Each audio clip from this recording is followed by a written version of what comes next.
So here's where it all begins. This happens to be the farthest tree from the collection point, the bin that I showed you. Um, and you start with a single spile. These are called spiles. This one is called a health spile. It's the smallest spile currently available on the market.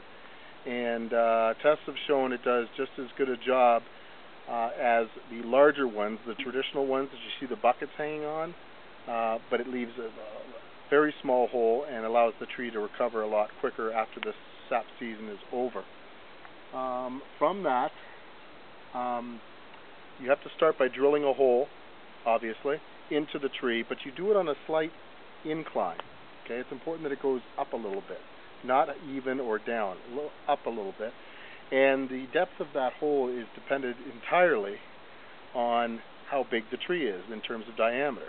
This tree is about 12.5 inches in diameter, maybe a little bit more, around there, so I go in about 2 inches.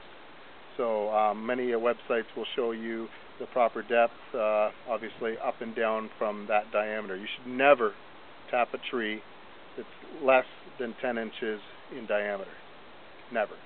And as the tree gets larger, you can put sometimes 18 to 20 inch diameter trees. You can put 2 spiles in. I'll show you an example of that in a moment. So once you have hammered it in, and you hammer it in to try to get it as flush to the old bark as possible, you run your tube. Now this tubing is special tubing. It is food rated tubing. Don't use garden hose or anything like that.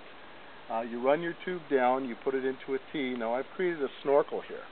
And what the purpose of this snorkel is to prevent an airlock from happening. Sometimes if you have a real long length of tubing, you can get an airlock. Well, all I did is cut a length of tubing off, put it in a coffee mug with boiling water, let it soften, then I bent it, and then I ran it under cold water and it held its place. So this will stop any airlocks from happening.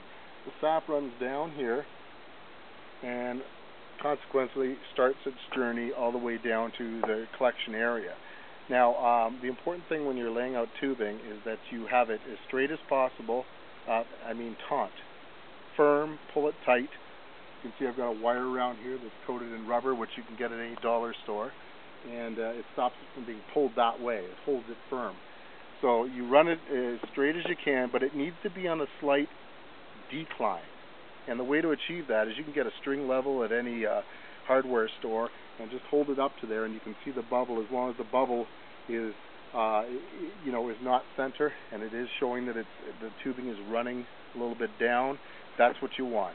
You only need a slight decline in order to get good sap flowing happening. I support mine with these bamboo stakes and a cable tie just to keep them all straight and narrow because I have quite a bit of length to my next tree. And I'll show you the multi-collection spile tree up next.